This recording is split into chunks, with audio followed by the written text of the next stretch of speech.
I see everybody has managed to find a seat one way or another. So let me begin with the welcome task of welcoming you, everybody, here to the Jarkowski Institute of Archaeology in the Ancient World. My name is Peter van Dommelen, and I'm the director at the Institute here. And as I said, it's my pleasure to welcome everybody to this conference today and tomorrow, State of the Field in the 2016 edition. And I just want to say, by way of brief introduction, a few words about these kind of conferences. State of the Field conferences, it's not a title that we invented just for this occasion today. It's actually a series of conferences that we've been having here since 2011. In that year, 2011, we began with the conference State of the Field on Italy, and since then we've been to, and let me check here, Turkey, Greece, Iberian Peninsula, and North Africa. So about in an annual sequence we've been having these. And as you see, we've done something of a grand tour of the Mediterranean with these conferences, and now Egypt is today and tomorrow where we'll be pausing. And afterwards, we'll go off from our regional tour. We'll go off on a thematic diversion or direction, as next year, or within a year more or less, we'll be having our State of the Field on diversity and inclusion in archaeology. But State of the Field, the idea of State of the Field conferences was to get a better look at points of archaeological practice, methodology, of course, those are the obvious points. There's also attention for new finds and new projects, although just to know what's new, the latest find, the newest site, that's not sort of the main point, although obviously not ignored. But it's also very much looking ahead. It's State of the Field, but looking ahead what's going to come, what are the challenges, what are the opportunities that lie ahead for this particular field. Challenges, opportunities created by modern context or simply new technologies, and I've seen a couple of topics that precisely go in that direction. And if I sort of have as I just said, a quick look at this weekend's program shows that there's quite a few of those things going up. Given the nature of this, of all the fields, in fact, that we've been looking at, they're inherently international, and I think that's what we try to bring out in this speakers field today, in fact, in all of these conferences as well. So speakers from within the country, but also a good number of speakers from elsewhere. And my final point here to do then is to, in my role here, is to introduce you the three organizers of this conference. As all of these conferences have always been organized in a collaboration between the Institute's faculty, that includes the postdocs at our institute, as well as involvement of one or more graduate students. And the three organizers of this year are precisely those. So if I can introduce to you Jen, Miriam,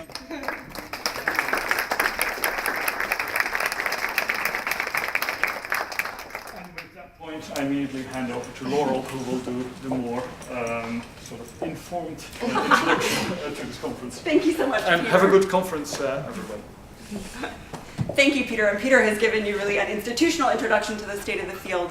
I'm going to let Jen and Miriam, who've done the lion's share of work of putting this together, give you the more formal and intellectual introduction. What I want to give you is a more personal introduction, in fact, to this particular State of the Field conference.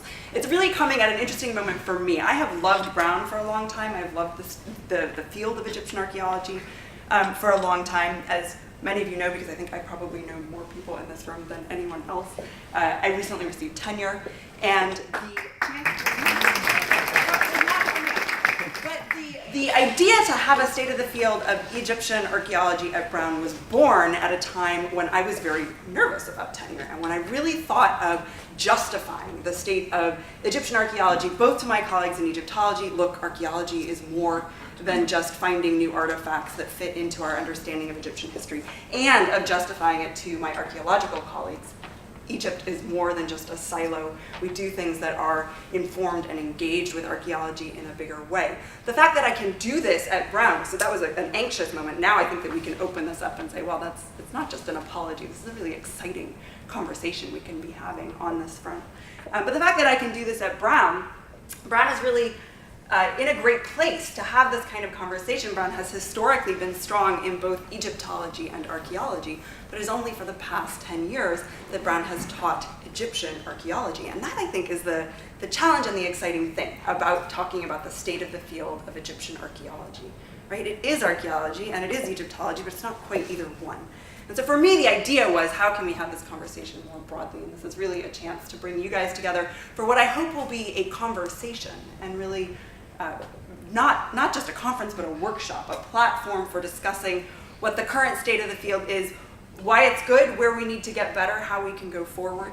And in addition to the boundaries that we're going to be talking about specifically within the structure of the conference, I would urge us collectively to talk also about the boundary of institutions and pedagogy, and how we are breaking boundaries in terms of where Egyptian archaeology is being taught. It's not just the big eight that it used to be, of who is participating in this conversation, of what we want our graduate students, our undergraduates to learn, how we can move forward with our teaching as well as with our research.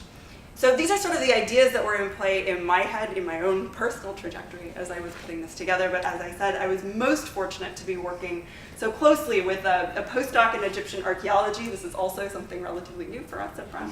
And with one of our really excellent graduate students who is working on a project on archaeological and Egyptological. You yourself embody some of these breaking of boundaries that we'll be talking about. So I will turn it over to Jen and to Miriam to give you the formal introduction.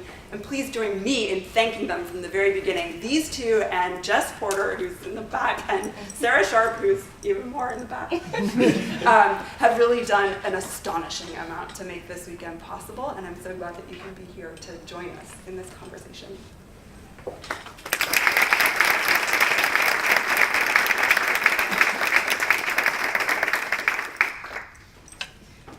Thank you, Laurel. We'd like to echo Peter and Laurel's welcome to the 6th edition of State of the Field at the Joukowsky Institute. Since 2011, the Institute has hosted annual State of the Field workshops centered on the current shape of archaeological research in a given region. Past workshops focused on the archaeology of Italy, Turkey, Greece, Iberia, and most recently, North Africa, which you may notice also encompasses Egypt. Our Egyptian archaeology professor, former Egyptologist postdoc, and numerous graduate students in Egyptian archaeology realized that as well. And it was State of the Field North Africa that got us all thinking about the place of Egypt in that region, the place of other regions within the Egyptian cultural sphere and worldview, and the need for the workshop we're kicking off this evening. Traditionally, State of the Field has been a venue for us to reflect upon trends in North American archaeological work and pedagogy in the region of focus. Our gathering honors this tradition, but also builds on it. With generous support from the Joukowsky Institute, we were also able to invite scholars from Europe and Egypt to share their thoughts with us this weekend.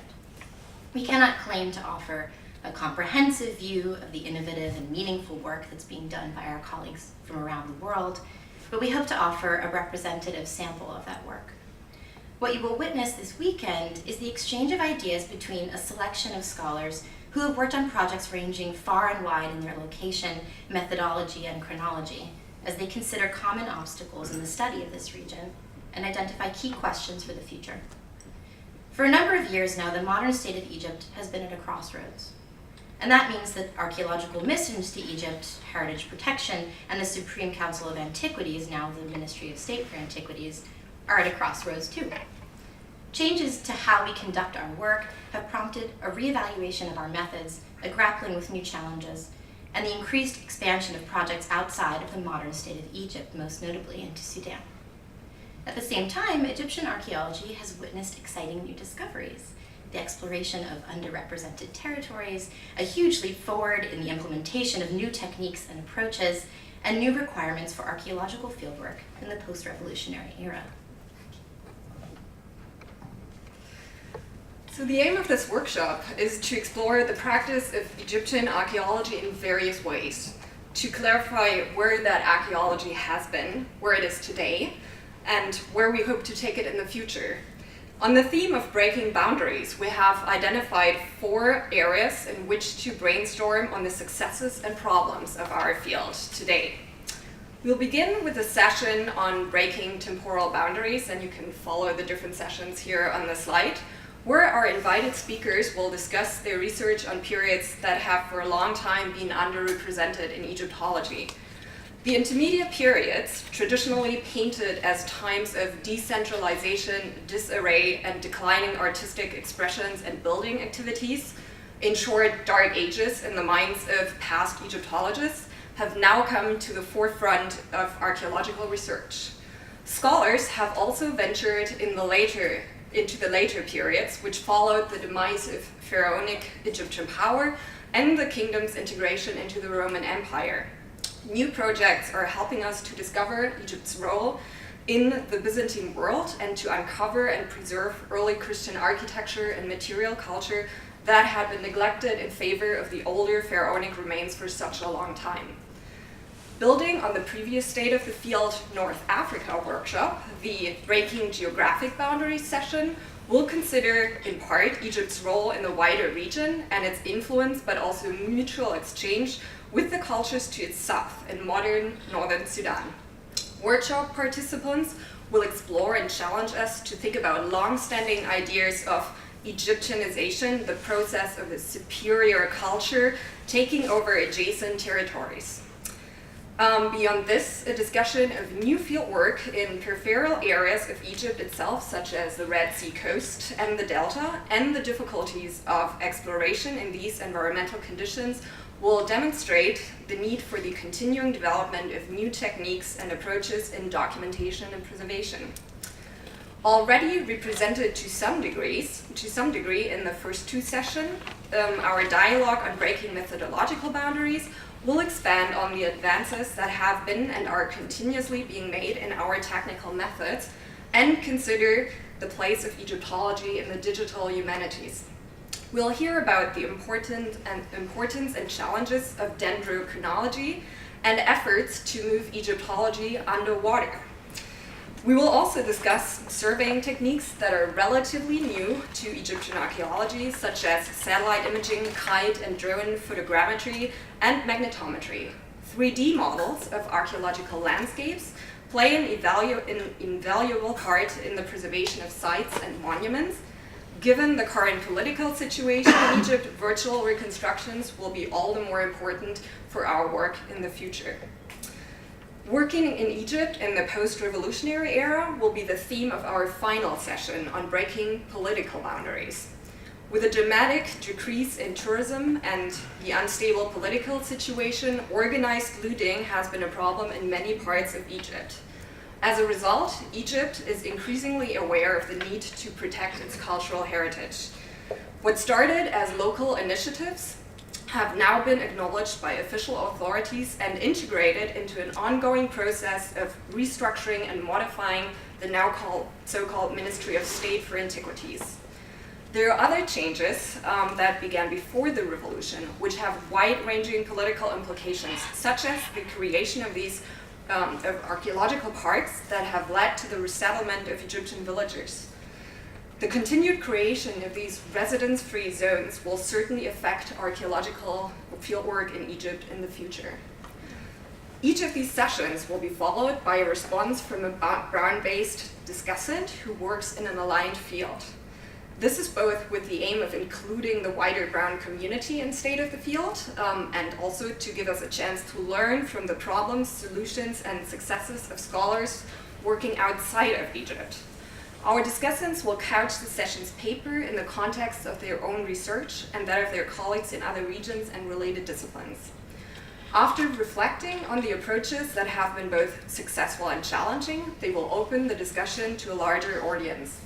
We have allocated ample time for questions and remarks after each session.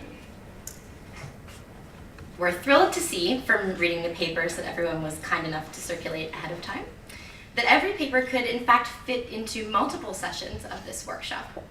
That is really a testament to how things have changed to become increasingly methodologically diverse and interdisciplinary in our field. We've invited the speakers to offer comments on new developments, new discoveries, new areas of exploration, new technologies, and new policies in Egyptian archaeology. We wish to discuss the benefits and drawbacks of these developments and to find new avenues for our fieldwork. We feel that this discussion has its place not only among those working in Egypt and Sudan, but also beyond our discipline.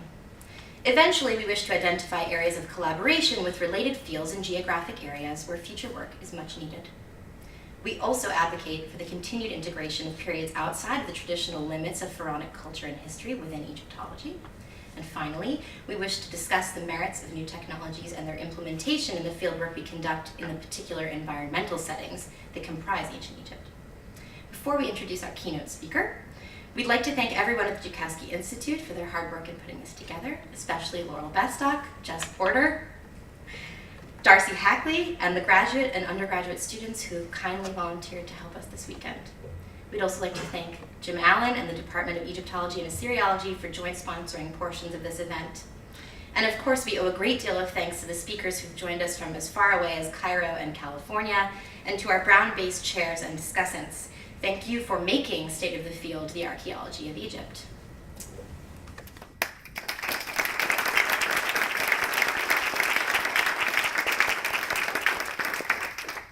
So we would like to welcome our keynote speaker, Stuart Tyson-Smith, to the floor.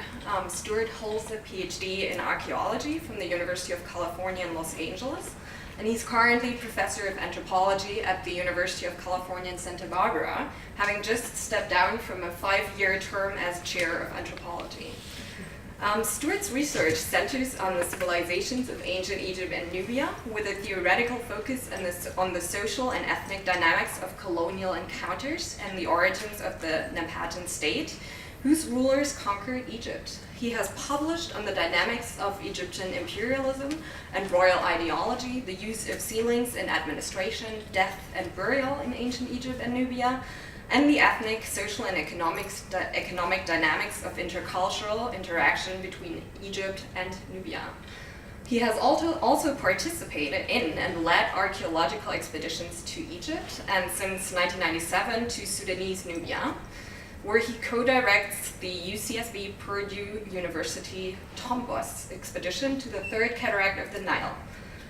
In addition to the fieldwork, he is also engaged in a long-term study and write-up of the UCLA excavations conducted by the late Alexander Badawi at the fortress of Askut.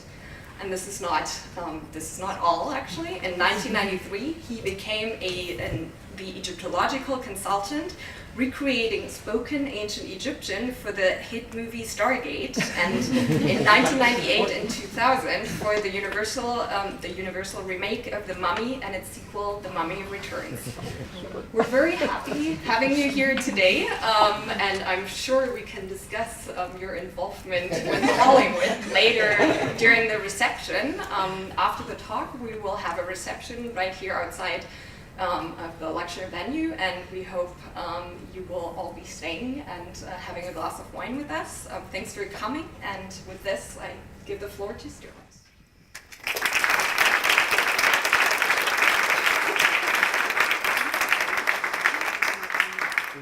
Good if we stand a little bit, because otherwise the slides will go. There we go. Yeah.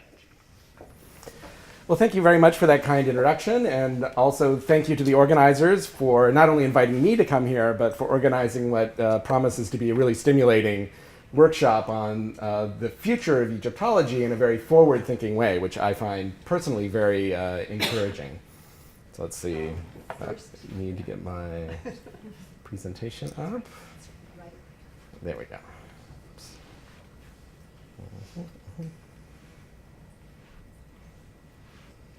Oops, sorry, wrong slide. Okay, and there it is. There we go. Okay, so Egyptologists often neglect the central role that the everyday interactions of individuals play in the creation and trajectory of ancient civilizations. Arguing against antiquarianism's focus on monuments and display objects, William Matthews Flinders Petrie advocated for just this kind of perspective, saying, and I quote, "The work of the archaeologist is to save lives, to go to some senseless mound of earth, some hidden cemetery." Oops, sorry. Back. There we go. Some senseless mound of earth, some hidden cemetery, and then spring into the comradeship of man some portions of the lives of the sculptor, of that artist, of the other scribe, to make their labor familiar to us as a friend, to resuscitate them again and make them live. Egyptian archaeology has been slow to break past its antiquarian roots. The recent excess of enthusiasm over the possibility of new chambers in Tutankhamun's tomb and possible, but I frankly highly implausible, burial of Nefertiti within shows that the discipline's treasure hunting instinct is still strong. In spite, some of us were a little skeptical about that whole thing. While new chambers in the tomb of Tutankhamun and even the improbable burial of Nefertiti would of course be of interest, their discovery would not transform our understanding of ancient Egypt as some asserted at the time. It is the hard work of an archaeology that values and studies every fragment from the past, a goal envisioned by Petrie over 100 years ago, that has the real potential to transform our understanding of Egyptian civilization. And I have to say, with this meeting, I think we see not that old antiquarian view, but very much the modern forefront, the way forward for Egyptology in a truly interdisciplinary way. So this is particularly the case with Egypt's relationship to its southern neighbor, Nubia. Using my own work in the ancient Egyptian colony of Tombos as a case study, and we'll hear more about Sudanese Nubia from Neil Spencer tomorrow, I explore how recent archaeological work in Nubia is breaking the cultural, biological, temporal, and disciplinary boundaries that have characterized previous discussions of the two African cultures. Taking their cue from Egyptian ideology, Egyptologists often depicted Nubia as inferior, dominated both militarily and culturally by its northern neighbor. The symbolic and material imprint of the Egyptian New Kingdom Empire from about 1500 to 1070 BC seems to unambiguously reflect a heavy-handed approach directed from the Egyptian core, resulting in the disappearance of Nubian culture. Yet distinctively Nubian practices with roots before the conquest never completely disappeared, and the Egyptian colonies and even Egypt itself were influenced by Nubia, breaking the symbolic boundary erected by ancient Egyptian ideologues, as you can see from this wonderful example from Tutankhamun's tomb. Similarly, the third intermediate period in Nubia has been seen as a dark age, as we've heard earlier, a boundary between civilization and a kind of return to barbarism and breaking down into chiefdoms.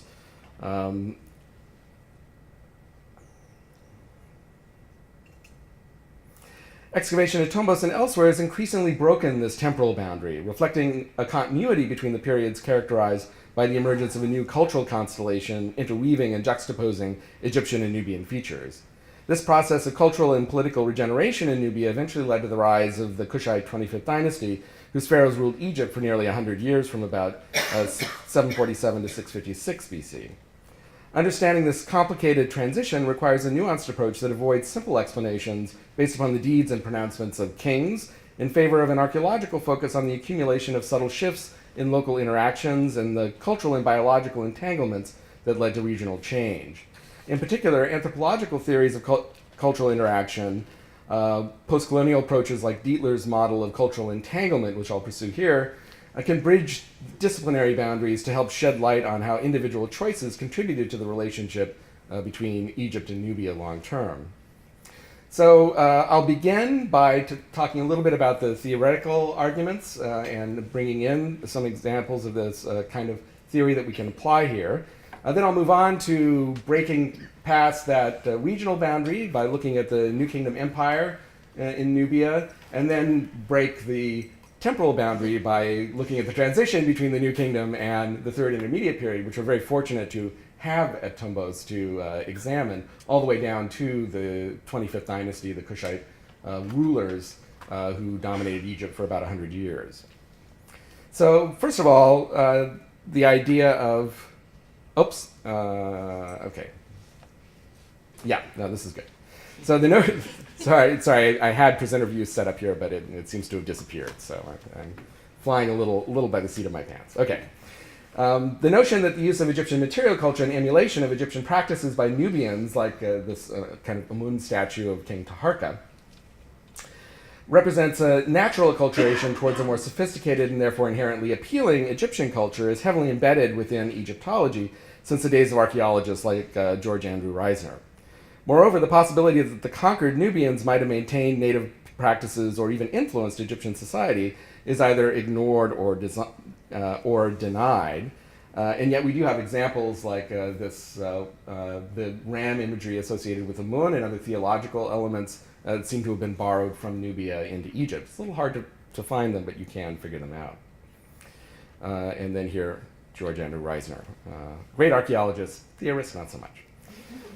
Barry Kemp articulated a common view of Egyptianization, also put forth by Reisner and early archaeologists, asserting that, and I quote, "Egyptian culture must have had a considerable glamour in the eyes of Nubians. It is not hard to understand how, in an age innocent of the esoteric delights of folk culture, many of the local products, such as the decorated handmade pottery and mother-of-pearl trinkets, did not survive the flood of cheap, mass-produced Egyptian wares," end quote. He concludes that, and I quote again, "Some recognition at least should be given to the positive side of this early attempt to extend what, to the Egyptians themselves, was a civilized way of life," end quote. And we've had a little back and forth in this in some publications, including Cambridge Archaeological Journal, about the Egyptian motivations. But this draws upon models of Hellenization and Romanization that are founded on similar set of assumptions that have come under increasing scrutiny.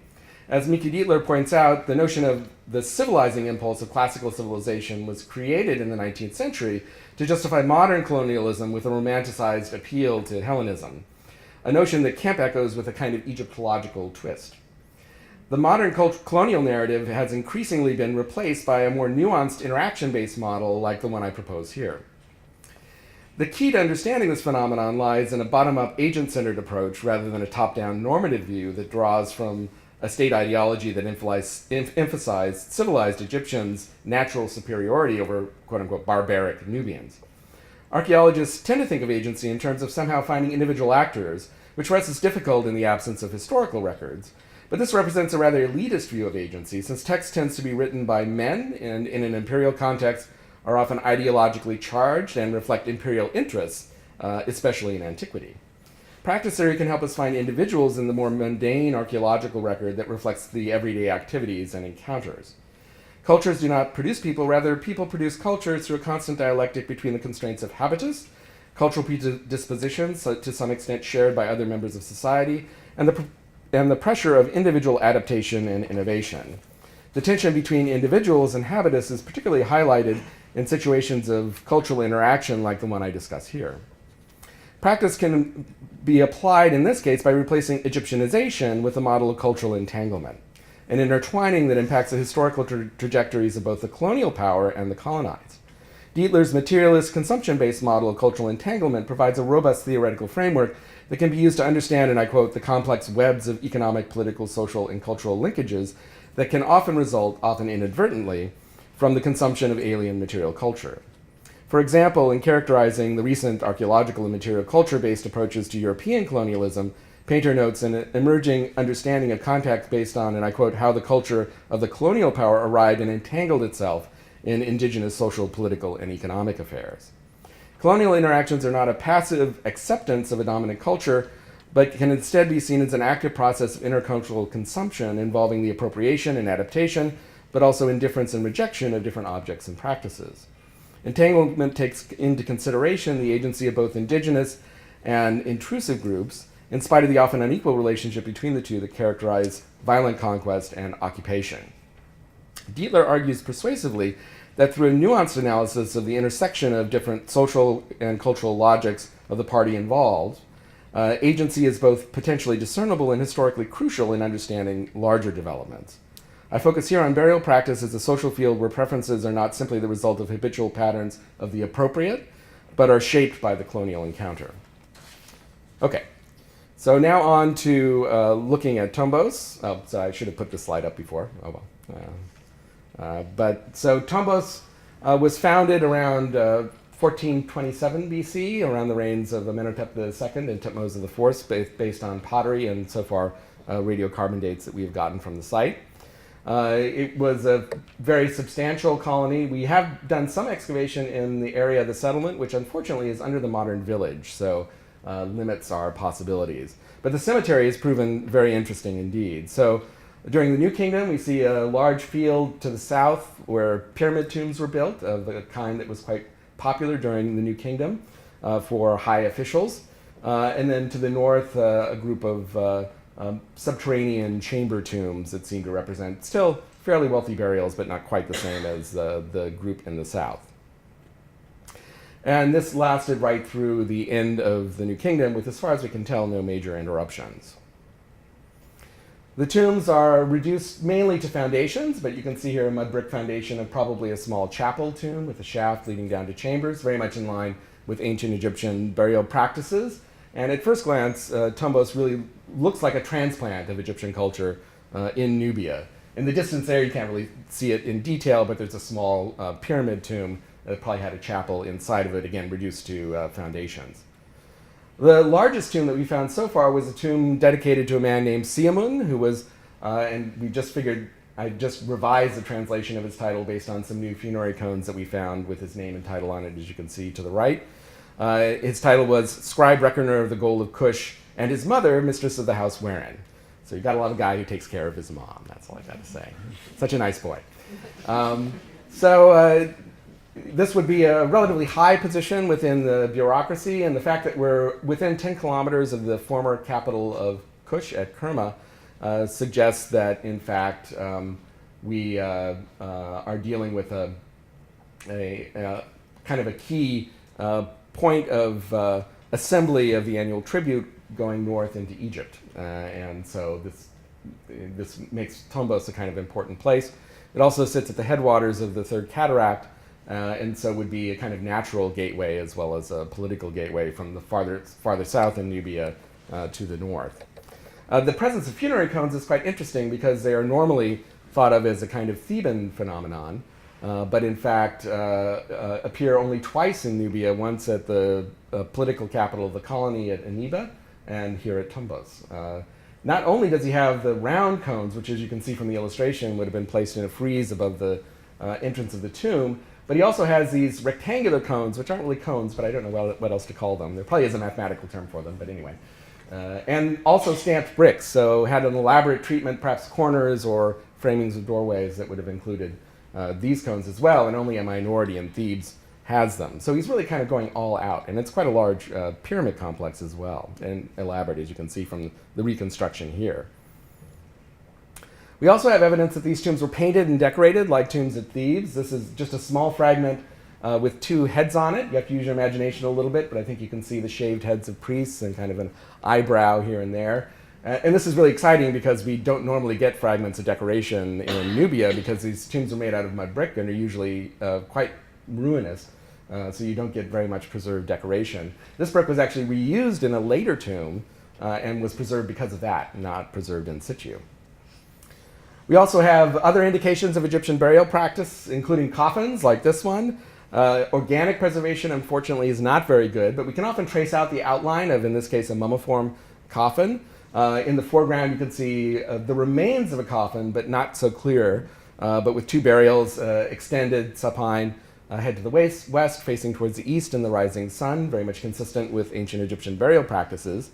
This coffin was very exciting because it had some of the best preserved paint that we've ever found. And you can see here an image of one of the four sons of Horus. I mean, it may not be exciting for those of you who find like intact, beautiful coffins, but for us, I was so jazzed that immediately, of course, I had to start reading the inscription in ancient Egyptian, as one does. I mean, and so Machiker Duamutef, blessed before Duamutef. And fortunately, Michel Bouzon, who's right here in the audience, my bioarchaeology co-director, rushed up to me and said, "Stuart, no, don't do that, because you know what happens when you start reading ancient Egyptian next to mummies. I mean, it's just terrible. I mean, you know, they living dead get up, they chase your team members around, and it's just seriously unpleasant, just a bummer for everybody." But fortunately, disaster was averted, and everything went fine. And we found a number of other indications of Egyptian beliefs and burial practices, including high-end objects like this heart scarab, very cute, with the head of a human being instead of the head of a scarab, and dedicated to a woman named Weret. This was from an intact burial we just found last year of a very elderly woman in a coffin, which unfortunately had been totally consumed, but she had this nice heart scarab. And this, for those of you who may not be familiar with Egyptology, this was meant to prevent the heart from testifying against you in the divine judgment.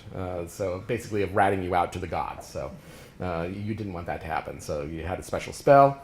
Also helped for the afterlife through Ushabti figurines. Ushabtis had a special spell on them that caused them to leap up and say, here I am, whenever the gods called upon you to do work in the afterlife, which you can see here in an image from the tomb of Senedjem from the Book of the Dead. So rather than having to slog it out in the fields, you could be hanging out with the gods and having a good time. I would have bought one for sure if I could afford it. But again, a kind of high-end item. This one particularly beautiful in its design, but the hieroglyphic inscription, although literate, is at best rather crude. So it seems to have been acquired as a kind of blank, and then a scribe went in and decorated it. In this case, not with the Ushabti spell, but decorated as if it were the design on a coffin, which it does appear on Ushabtis, but it's rather rare. So very unusual and interesting to see these nuances so far south. Okay, and this slide somehow got out of order. I apologize. This was supposed to be at the beginning of this section. I was wondering where it went to. And so this is just a quick historical background. The Thutmose I conquered Nubia in about 1502 BCE, established a stela at Tombos, which again is why we think that Tombos represents an important transition point, and then created an empire that lasted for about 500 years. So we're dealing with a long-term extended example of imperial interaction. North of the Third Cataract, we see a number of colonies inserted. South of the Third Cataract, not so much. And in fact, there's no good evidence for a permanent colony ever being inserted below, or rather above the Third Cataract. But, of course, archaeology may reveal that, but certainly a more heavy-handed approach between the Second and Third Cataracts. With subtle, modifications to the landscape, like Abu Simbel and so on. So they also created a kind of religious landscape of temples and institutions that ran all along, especially the area between the Second and Third Cataracts, also Lower Nubia between the First and Second Cataracts, but then in a few key places, but far fewer, between the Third and Fourth Cataracts. And this sacred landscape, it's important, it was something that was quite permanent and would have still been present long after even the end of the New Kingdom Empire. It's something I'll return to in just a minute. Okay, back to Tombos again, and I apologize, I don't know how that slide got out of order. So we also have evidence of again, very close relationship between Tombos and Egypt. So you have blue painted ware, which is a kind of palace-sponsored pottery. And I have to say, as far as I know, this is as far south as this has ever been found. So it does indicate that the residents of Tombos had close connections with the north and with the political structure of Egypt, not surprisingly, given their role. Also, trade goods coming in from the Mediterranean world. So this, we found two complete and a number of sherds of Mycenaean pots. This one, beautiful example that would have carried probably perfume. And again, Tombos is plugged into this larger political economy that circulated within the Mediterranean world, Egypt, all the way up to the Third Cataract. We also see typical kinds of jewelry that we find, scarabs, of course, being the most common. This one's still in situ on the person's hand, very cool. Also assorted rings, penannular earrings. But in the lower right-hand corner, you can see something that speaks perhaps more to Nubian preferences, earrings of ivory and quartz, which contrast with contemporary Egyptian ones. So we already get a sense, perhaps, of some material entanglements appearing in the New Kingdom, and this became even more obvious when we found examples of burials of women, all women so far, in Nubian style. We have, I believe, a total of 8 burials in this flexed position. Again, all of women interspersed within otherwise architecturally Egyptian tombs next to Egyptian-style coffin burials with evidence of mummification and so on. And as I've argued elsewhere, this would have presented a real contrast with Egyptian burial practice. So I think this was a very deliberate assertion of a Nubian identity, but yet at the same time a good example of entanglement, both in terms of the juxtaposition of Nubian burial practices and Egyptian burial practices with a kind of gendered dimension to it, but also in the use of amulets. So this woman had this little amulet of Khepri and Nefertum associated with her, although it could have fallen through from above, but it was right under the body. You can see this kind of flex burial also appears at other sites in Nubia, including Soleb and a number of sites in Lower Nubia. So this juxtaposition between Egyptian and Nubian burial practice is something that actually occurs as a minority of burials, but throughout the region. This burial provides an even more dramatic example. It's, as you can see, an odd, relaxed position, I guess.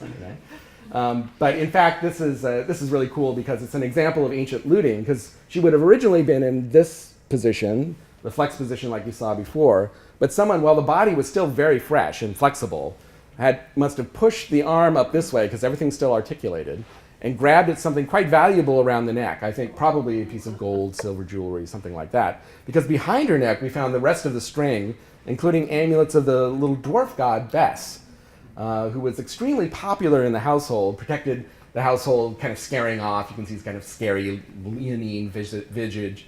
He would scare off evildoers, snakes, scorpions, other threatening things, evil spirits, and so forth, and protect the person during life, and of course could also be brought into the afterlife. Bes has a kind of liminal character that translates both from daily life into the afterlife. And in fact, the amulet on the right, where you can see the head is broken off, a dancing Bes, which may have had more fertility connotations, was actually strung through the arms. So this woman loved this little Bes amulet so much that even though the head had broken off, she kept wearing it. And this reflects, again, an example of this kind of entanglement. This Nubian woman who, at least her or her heirs, of course she didn't bury herself, but they insisted on being buried in a Nubian style, which would have been a really obvious assertion of identity compared to an Egyptian burial. Being brought out on a bed, we do have some evidence of beds being buried, with some of these women at least. Yet she had to have these Egyptian amulets around her neck, and with this little god Bes. And I'll return to this god Bes, who is a rather important figure later on in Nubian history. We also have the continuation of Nubian traditions of pottery, decoration and manufacture, handmade blacktop redware like these two pieces here. The one on the left from Siamun's courtyard, used obviously for cooking and presumably for funerary feasts, and suggesting a further entanglement through foodways, again, perhaps with a gender dynamic. And then this nice little Kerma-style, Nubian-style bowl found with a couple of the other flexed burials. So again, these practices, Nubian practices, flex burial, bed burial, blacktop pottery, and so on, didn't disappear under the colonial regime. It was muted, admittedly, but still existed. Another example of a flex burial came from a small tomb very early in the history of the colony with some ceramic coffins in the background, which seems to be a thing at Tombos. There, as you can see, this one was very nicely painted up. It's the one on the top with burial 5 there. But in the middle, burial 4, you can see another flex burial of a woman. And she had a degenerative condition of her spine so bad that it actually broke and paralyzed her legs.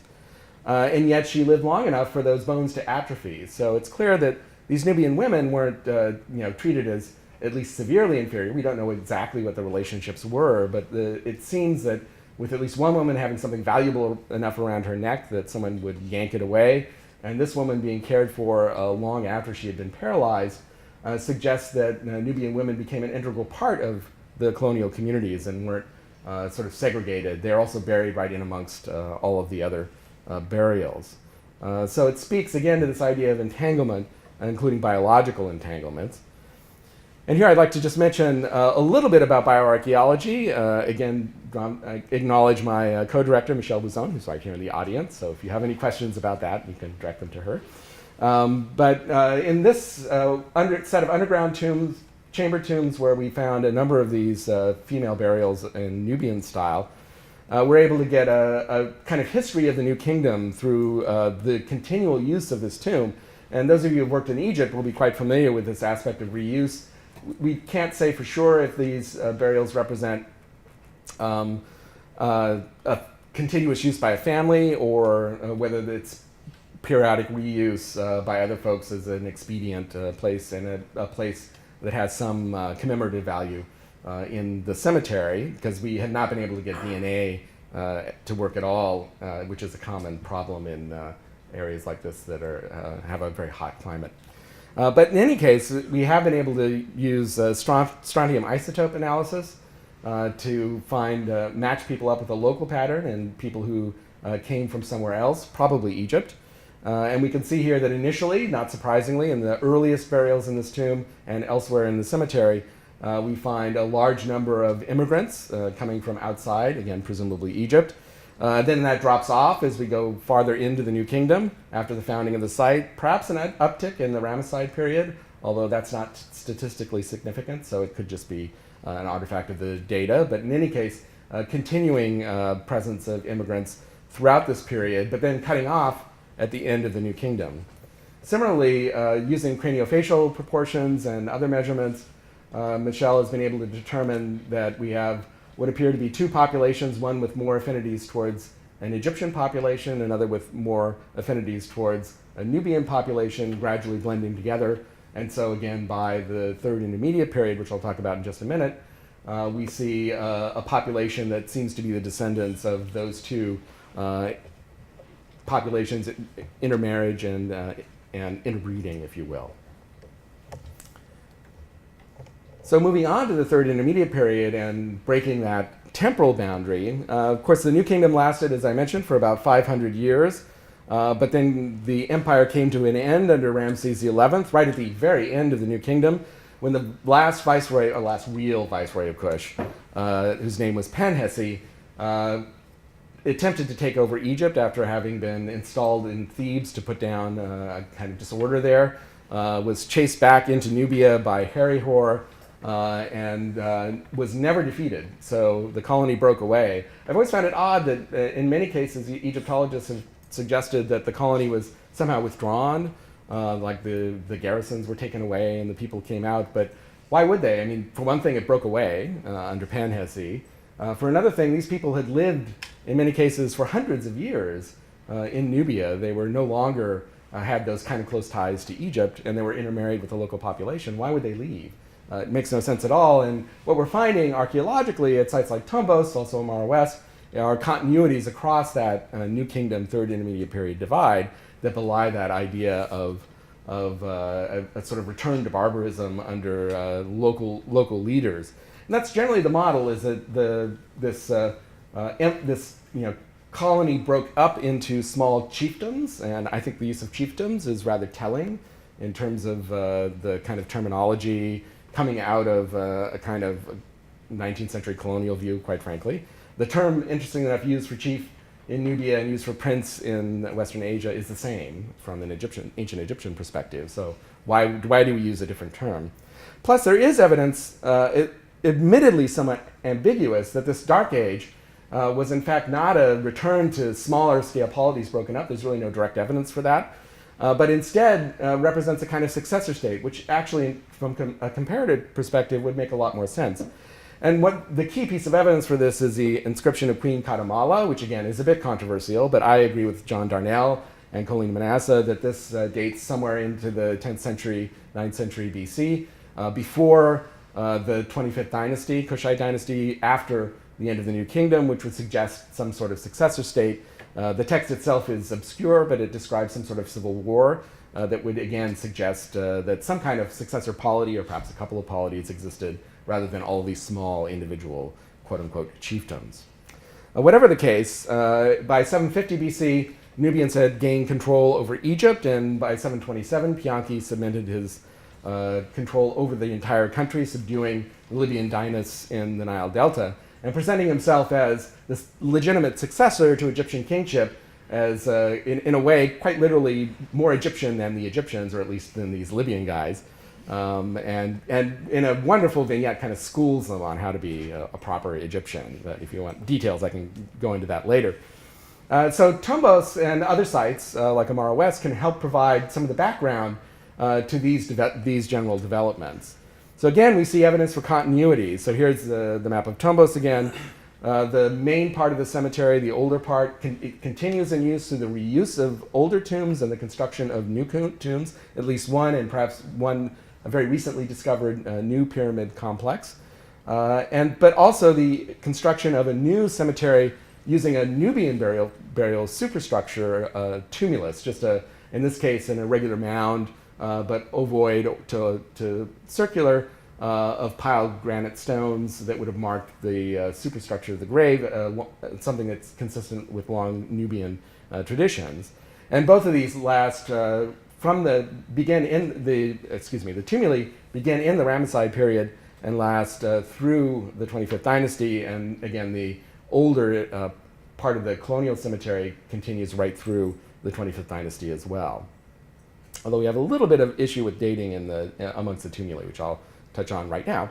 So you have a long series of radiocarbon dates that again indicates that these tumuli began in the Ramesside period at the end of the New Kingdom, continued across that boundary and on into maybe the 25th dynasty. We do have a little bit of a disconnect between the 25th dynasty and then the Pyramid Tomb, which you see at the very last radiocarbon date, which is solidly in the 25th dynasty. But pottery like this one would strongly suggest that the cemetery continues in use right through the 25th dynasty. However, my one caveat is that pottery in the Third Intermediate period is still, the seriation is still very underdeveloped and ambiguous because of the very slow changes that happen over that period of time and the kind of graduality of things. So it's not entirely impossible that there is a break there if this kind of pot could be dated earlier. But according to at least notions that we have now, that kind of pot should date firmly to the 25th dynasty and not much before. You'll notice also the asterisk dates are from the main part of the cemetery, so we definitely do have overlap, at least during the Third Intermediate period, between the use of both areas of the site, and then pyramid tombs being built again in the 25th dynasty in the older part of the cemetery. But I think also probably the tumuli continuing to be built also during that period. So the tumuli look like this. Again, they're kind of very roughly made, but would have been pretty impressive with these big granite blocks. And trust me, we've had to move some of these things. It's not easy, although of course very doable, but still, it takes a bit of work. They all have a very consistent substructure. It's an east-west oriented shaft going down to a northern side chamber, a substructure type that begins with the New Kingdom, so something that represents an entanglement from Egypt. But within the side chamber, there are two pits on the eastern and western ends that are probably to accommodate the feet of a bed. At least that's the thinking about it, and it would make sense. That would be more of a Nubian feature, something that we'd see at other cemeteries in Nubia as well. And as you can see from just the remains of the skeleton here, east-west orientation, supine, head to the west, facing towards the eastern horizon and the rising sun, a very Egyptian kind of burial position. Here's an example that shows, however, the kind of entanglements that ensued during this period. So here's one of these burials, and you have to trust me a bit on this, but very carefully tracing out, we could trace out the outline of a bed, but then within the body itself was clearly within a coffin. Again, the word wood completely termite eaten, but again, we could trace out some of those details. When we lifted that big rock, there was a big piece of wood on his chest, and there was wood covering his legs and so on. You can see the legs are tilted up, and that's to go over the footboard of the bed. So we have a coffin burial, Egyptian practice, supine, evidence of wrapping as well. So you find scraps of linen, and the tight position of the legs and other body parts of the body would suggest tight wrapping, perhaps mummification, we can't say for sure. But then also placed in a coffin. So again, interweaving Egyptian and Nubian burial practices. And also amulets. In this case, amulets that had been collected in a little basket, all of them broken. It's kind of interesting. A very odd little collection of things, perhaps for magical purposes, perhaps, I don't know, maybe a childhood collection of things. I don't know. I had a little collection of broken things when I was a kid. So could be, I don't know. But anyway, I'm thinking probably something magical to do with it. It had very, very interesting collection of materials, but with a very sort of Egyptian connotations. Only one burial so far in the tumuli of a woman in flex position, interestingly enough, in exactly the same distinctive position that the women of the New Kingdom were in. So here you can see I just cropped the top of it, but the legs were in a similar position as well, but with the hands up like this. In this case, maybe fall into the side in the case of the Third Intermediate period burial on the right-hand side, but suggestive perhaps of some cultural continuities as well. But for the most part, every other burial was, again, supine in burial position with a mixture, sometimes with a coffin, sometimes without. We did have some indication of decoration on coffins, although most of the decoration had disappeared. Sometimes with a bed, sometimes only with a bed, sometimes with a bed and a coffin, like the example I showed earlier. This is a really interesting example of a burial. She also showed strong evidence for being wrapped with lots of linen, and you can trace again the materials. The decayed remnant of linen looks very different from the decayed remnant of a wooden coffin or a bed, for example. And we actually got some scraps of linen. We're able to get radiocarbon dates, placing this burial solidly in the Third Intermediate period. And in fact, this one is a good candidate. The date actually came from the bed. material taken from the bed underneath the body here. And so it may, in fact, represent an older bed that could push it into the 25th dynasty. It's hard to say. But in any case, very close to that transition. She also had, there are actually 2 internments in this tomb, and with both of them having been looted, so these were mixed up a little bit. The larger amulets probably came from a later burial, the smaller ones from the oldest burial, but a nice example of Bes with a later iconography of the feathered headdress. Isis, a goddess that had a great appeal in Nubia, where women, and especially queens, had a much more strong political role than in Egypt. Patekos, another dwarf god, also very popular in Nubia. Eye of Horus, connected with the Isis cycle. So the adoption of amulet, the use of amulets, the adoption of deities in Nubia was very much conditioned by a selective choice of which deities held a special appeal to Nubians, and with a logic that must have been a Nubian logic. And this is one way we can try and get at how Nubians thought about this, how these entanglements played out through individual choices of specific deities, amulets, and so on, Bes being one of the most prominent examples of this. This is the finest example of an amulet from this tomb, with a very elaborate patekos, comparable to amulets found with the royal burials at the 25th Dynasty Cemetery at El Kuru. And you can see here with the goddess in the back. Usually Sekhmet, the iconography looks more like it might be Isis to me, but even a little magical inscription on the base. These are quite common in Egypt as well during this period, and a scarab on the top, so it's symbolizing rebirth, rejuvenation, and so forth. This scarab, quite interesting, very large for a scarab with a unique design on it. If anybody's seen anything like that, I would love to hear about it. I have not before. A couple of offering bearers. So this may indicate a kind of adaptation and innovation with a kind of Egyptian spin, but showing that Nubians are actually going kind of their own direction and adapting Egyptian ideas to suit their own ideas. This burial was quite wealthy, so the tumuli weren't a bunch of poorer people in the community, against the individuals buried in the mud brick tombs and whatnot in the older colonial part of the cemetery. They were clearly very well off. So you have these countervailing signaling of identity from mud brick tomb with the more Egyptian, resonating with a more Egyptian past, and then these tumuli resonating with a more Nubian past, but with this entanglement going on. So a couple of handles from copper alloy vessels. The vessels themselves were stolen, but the handles fell off, thankfully, so we have some evidence for them being there. A large calcite spool that the only thing I can think is that it might be an ear spool. Someone suggested this. It would have gone into a big hole in your ear. And as we see, for example, in the New Kingdom. And then bits of ebony from a fine piece of furniture, probably the bed, and then a bit of ivory inlay with a very Nubian sort of decorative pattern on it. So again, looking at entanglement, Nubian style jewelry like ivory bracelets, very common in this part of the cemetery, although they do appear in the New Kingdom as well, but in much smaller numbers. Shell beads of a kind that I don't know from Egypt at all. Glazed quartz crystal, which is a very Nubian kind of thing again. So again, these kind of entanglements. So we have elements from both Nubian and Egyptian burial practices that have been interwoven in a variety of ways depending on the individual, but the characteristic is the mixing of these different features. As I mentioned, we also see reuse in the older part of the cemetery, and here's a mud brick tomb that was presumably built in the New Kingdom. Evidence from the ceramics at the bottom of the shaft would tend to indicate that.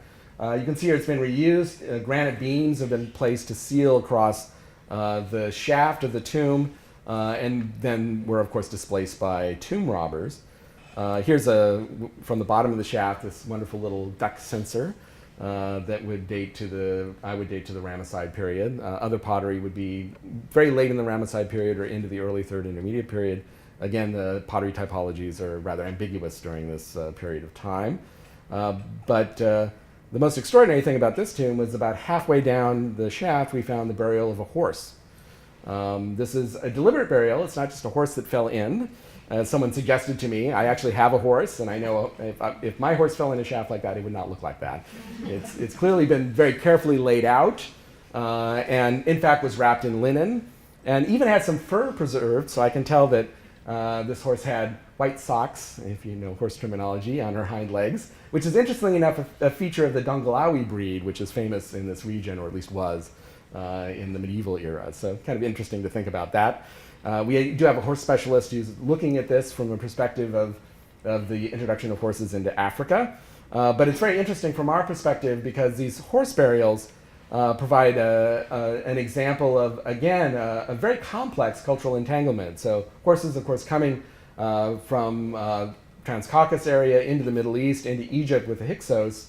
Horse burials being very characteristic of the Hyksos, not so much in Egypt. I don't know of many. In fact, the one that stands out to me is Sennemut had the burial of a horse associated with his tomb. I don't really know of any others in Egypt outside of the Hyksos realm. But that pops up in Nubia, and then during the 25th dynasty, the rulers buried whole chariot teams in El Kuru. So this seems to be a kind of early example of this kind of practice on a private level that was then expanded on a royal level later on. And this particular burial, too, was sorry, I lost my train of thought. So this, this particular horse too was there's evidence on the bones of wear consistent with it being harnessed. So most likely a chariot horse at this period of time. So that would be again consistent with that kind of practice. What's found with the scarab, which is attested from the Ramesside period, but of course could be an heirloom or could be later. Notice quite a bit of wear on the back. It could have been part of the tack. Of course, it could have just fallen in and been associated with it. It also had a piece of ironwork associated with it as well, and this does look like a piece of tack. And I had that confirmed. It looked to me like a piece of tack, and our horse specialist confirmed that as well. This would be a very early piece of iron from Nubia, if that does prove to be the case at about 900 BC, or at the earliest about 1000 BC. And in fact, recent evidence from Merowe suggests that iron production in Nubia may have started very early indeed, certainly before the 25th dynasty, or at least hypothetically before the 25th dynasty, and future excavations will help pin that down, hopefully. But it's very unusual to find that. Also, new construction of mud brick monuments, a pyramid tomb. You have to imagine the pyramid in the back, but there's just the foundations left again. And a mud brick chapel with a kind of pylon entryway. A pyramid dedicated, I've labeled it here the Pyramid of Tui. Note the two little offering tables out in front of it. And that's because we found this heart scarab thrown out nearby. It has close parallels from El Kuru, so I think it is a 25th dynasty heart scarab, naming a scribe named Tui. So better to say Tui than the Unit 9 pyramid tomb. I like personalizing things when we can, and it's pretty likely that if it did come from the tomb, he was the main occupant. We found lots of, again, evidence of Egyptian amulets, jewelry, and so on, scarabs, inlays from coffins. We also found the remains of coffins, but the entire underground chamber had been filled with mud. And so what we ended up with was plaster and paint on mud that we had to very carefully excavate with consolidant as we were going along. And we were actually able to get most of a head of a coffin and an inscription, and they would appear to be consistent with Third Intermediate Period style coffins. Here's the underground complex, which is a bit unusual. Here you can see the shoring that we had to use because the ceiling was collapsing, but that was very effective in protecting everyone involved. And you can see it has a very idiosyncratic, very scattered sort of ad hoc plan to it, which is more consistent of tombs in the Third Intermediate Period than it is in the New Kingdom, where they follow a more set plan. Also, the burials themselves are at odd angles. So a couple of them are nicely oriented east-west, as one would expect, but others oriented north-south or south-north. And so this kind of erratic burial pattern also consistent with tombs in the Third Intermediate Period, like those at El Arab, where we find it sort of mixed burial practices, again, a bit south of the more intensive occupied area of the empire. So we may be seeing, again, adaptations, maybe a breaking down of some of the strict rules, and this has appeared in other tombs at Tombos as well.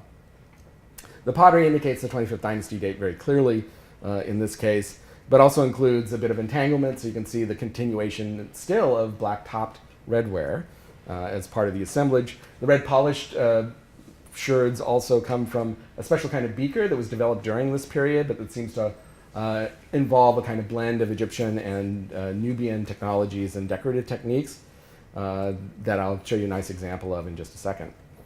So just to round out our discussion of tombos, an example of a really interesting tomb, a mud brick vaulted chamber tomb that had begun to be looted. The torso of the body was taken out, again, presumably to get it some nice jewelry around the neck.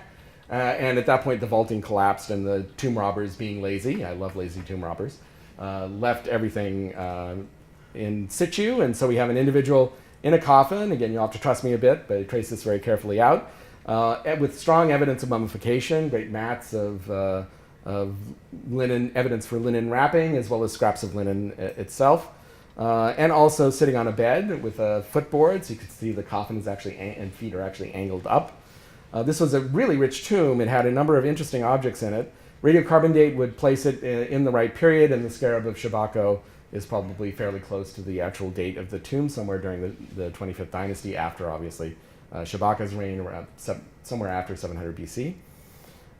Again, iron, so iron spear point and other weaponry, but right next to it, microlith tipped arrowheads that represent a long tradition in Nubia.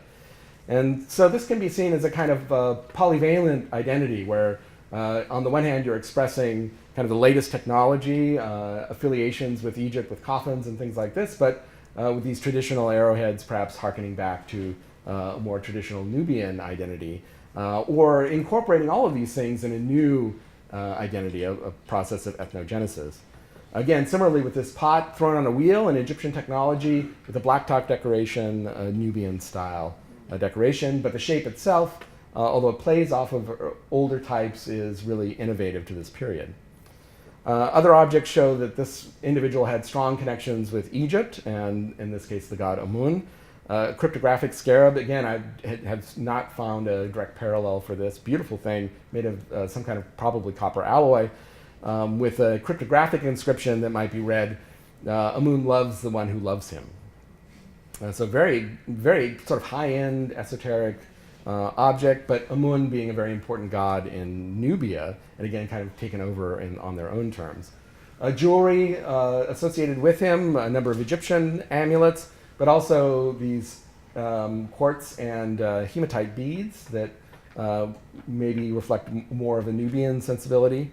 But also, he's tapped into the international style of the period, and you have to look very closely here, but this is a copper alloy bowl with images of bulls running along in the international style, very similar to an example from the Wives of King Pianki.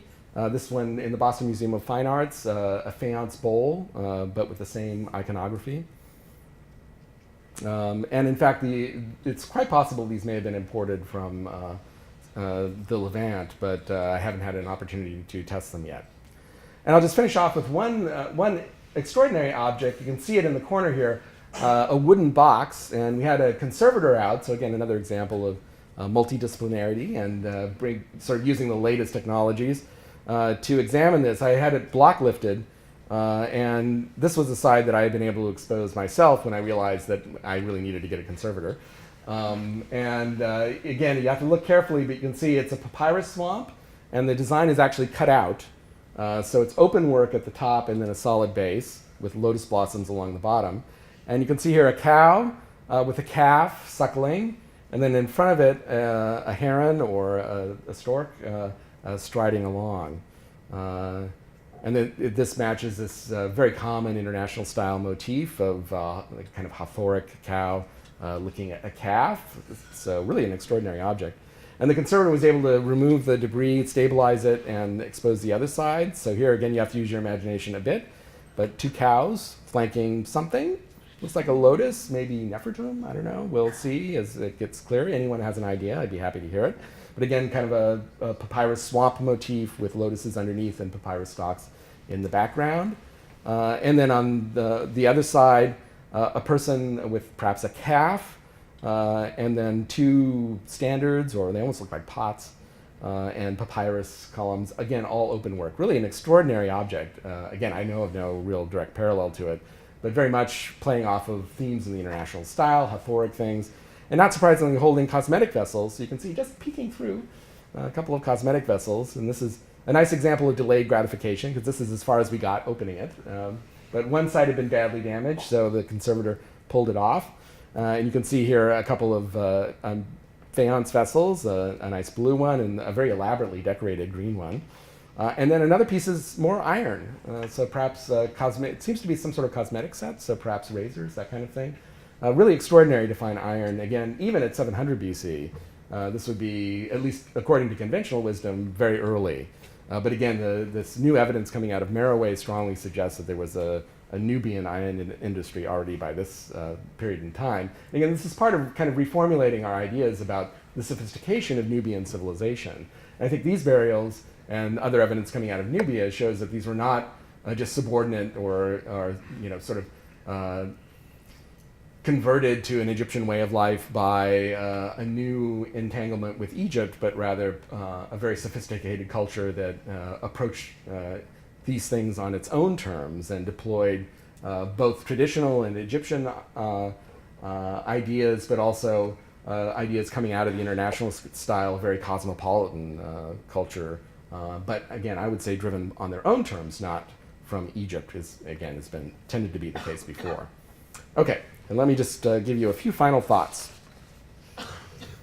So the notion of Nubian Egyptianization presupposes a binary opposition between Egyptian and Nubian culture. Transitional forms and mixing are part of a gradual process of assimilation or alternatively a return to quote-unquote barbarism. Native material culture and practices are seen as survivals or isolates irrelevant to the larger pattern of Egyptian cultural domination. This unidirectional view is in line with older frontier studies, which tend to see colonial boundaries in a similar way as a polarized opposition between colonial and indigenous populations. In practice, however, frontiers act as zones of interaction that cross-cut political, social, and cultural boundaries. In colonial encounters, contextual histories of entangled objects, preferences, and practices capture the interpenetration of cultures in contact. The appearance and rejection of objects and practices results in cultural juxtapositions as much as hybridity. In the case presented here, the outcome is further conditioned by the cultural impacts of imperial strategies and a gender dynamic common in similar colonial situations, with women playing a fundamental and active role in negotiating new cultural identities. Some of the Egyptianizing features in Kushite civilization certainly were the result of contemporary contact as we move into the 25th dynasty, but many or even most came from a long history of entanglement with Egypt, starting in particular during the New Kingdom expansion that absorbed Lower Nubia and northern half of Upper Nubia. The constellation of features that appear at Tombos in the Third Intermediate period were widespread, if a bit variable in their combinations, reflecting particular local social contexts and histories. And here you just see just a few examples, and you could include Amara West on this as well. This is where these amulets of Bes and Patekos have appeared, but we can see all of these other features, the east-west orientation, bed burials, but supine, burial position, and so forth, with a widespread stretching all the way down south to Merowe, at least during the 25th dynasty, and probably a bit before that as well. We also see the adaptation of figures like Bes into a new cultural context, in this case moving from a private god worshipped in daily life in the sorts of amulets like this one, to a more public and royal context with these monumental expressions like these Bes columns in the Mut Temple at Jebel Barkal, as well as other similar kinds of examples of Bes coming into the formal temple role that he did not occupy in Egypt at all. Also, the use of pyramids as a burial monument by kings, queens, and the elite also illustrates this principle. So these Nubian pyramids were often, people suggested they were inspired by ancient Egyptian royal pyramids, but in fact, they don't bear much resemblance at all to royal pyramids, which had, after all, ceased to be used at the very beginning of the New Kingdom. But instead, they do closely resemble the kind of New Kingdom pyramids and the continuing construction of private monuments of this type over the course of the Third Intermediate period. So in a way, we can see these pyramids not as an Egyptianized feature, but a kind of local innovation again, a Nubian monument that plays off of those Egyptian ties and may have even signaled to some extent ties to Egypt, but was very much a Nubian thing.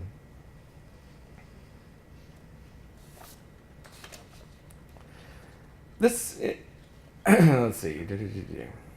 Although I think that they did in some cases recognize the antecedents of some of these features, at Tombos, for example, signaling an affiliation with a more recent Egyptian or more ancient Nubian past through the use of funerary monuments like tumuli and pyramids.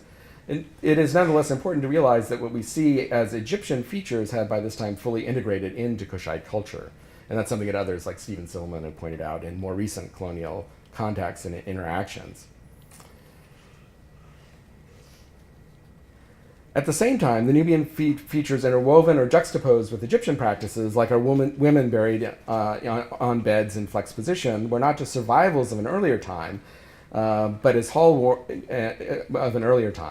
warns against the tendency to interpret the preservation of traditional culture as an isolate, pointing out that even the Kung Bushmen were never really cut off from colonial society, and native identity can survive even in a setting of apparent assimilation to the culture of the colonial power through the subtle practice of tastes, of choices that individuals make based on sets of preferences and the kind of constraints of the larger cultural situation. As Laszlo Torik points out, and I quote, "It would be a misleading simplification to describe this process as a direct Egyptianization of native mortuary religion, burial, and tomb types. In reality, it was a more comprehensive process in which native concepts were continuously amalgamated with, rather than replaced by, Egyptian ideas.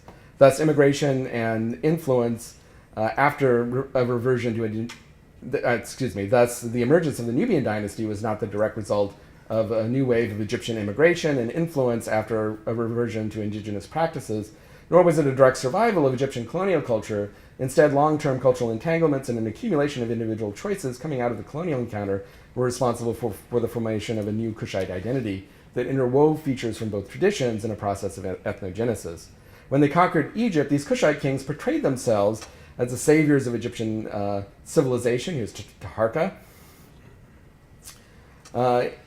against foreign influences like the Libyan dynasts, but in reality they had redefined what it was to be an Egyptian king. So that's the end of my talk. Here's some acknowledgments, but I just want to make one comment on Egyptology in general, if you can put up with me for just a minute. Egyptology is increasingly reevaluating the boundaries that the discipline created, breaking through to a better understanding of the dynamics that underpin this great civilization. The kind of archaeology envisioned by Petrie, if not fully realized, is uniquely suited to investigating broad social issues like the one I've explored here. Neil's going to be talking about this tomorrow, and others too, and gaining some insight into the lived experience of individuals from rulers to the commons. As BTAC pointed out decades ago, archaeology is also our best hope to shine light on the so-called Dark Ages, as Joe Wagner is going to be talking with us and about tomorrow as well, like the Second and Third Intermediate periods, transforming historical narratives and becoming a partner to philology and text rather than a quote-unquote handmaiden of history, which I'm afraid has all too often been the mentality. As we'll see tomorrow, the best projects, and I include everyone speaking tomorrow in this category, are challenging those boundaries, shaking Egyptology out of its antiquarian preoccupation with spectacular discoveries like the Tomb of Tutankhamun, instead addressing important questions of interest both within and outside the discipline, taking advantage of the theoretical approaches and increasingly multidisciplinary collaboration that includes indigenous archaeologists, a process that can place Egyptology back at the forefront of world archaeology. And I think this workshop will play an important role in moving that agenda forward. Thank you very much.